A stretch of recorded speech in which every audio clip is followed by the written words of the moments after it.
Despite trying to avoid it, Pinocchio ultimately gets swallowed but ends up reunited with his father. He then gets the idea to get Monstro to sneeze in order to get them out. So he's smart enough to think of a way out of the whale, but dumb enough to be fooled twice? I'll let it slide.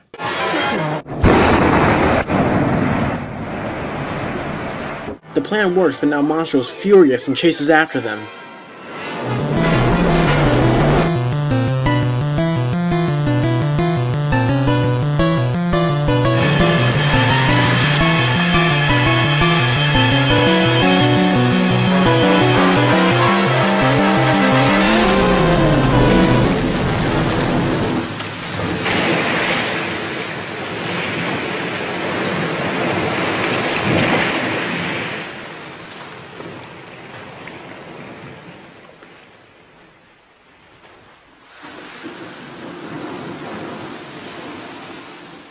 Wait a minute, Cleo and Figaro weren't in the other scenes with the raft, so where were they? And where was he? Pinocchio! Oh, Pinocchio! Pinocchio! Wait, he drowned? How could he drown? He was breathing underwater! So they all mourn Pinocchio's death sadly, but before you can say firewood, the Blue Fairy decides to do what she should have done in the beginning of the movie and make Pinocchio a real boy. Awake.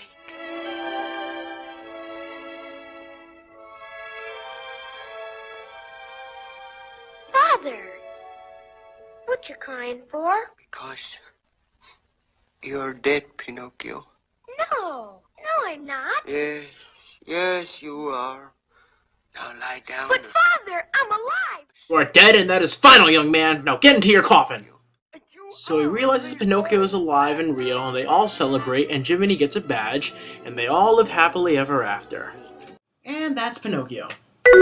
With 14 plot holes, this movie is more holes in it than Swiss cheese. I know it sounds like we're nitpicking here, but it can get distracting at times. But that isn't to say it's a bad movie. It still has that Disney elegance and charm to it, and is not afraid to have scary stuff that would scare little kids. Something that a lot of kids' movies these days lack.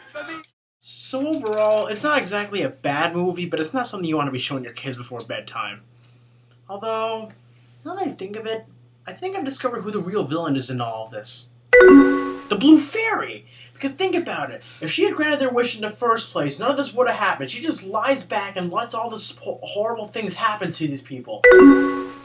But that's no excuse. The ends don't justify the means. If I ever saw that old little pixie.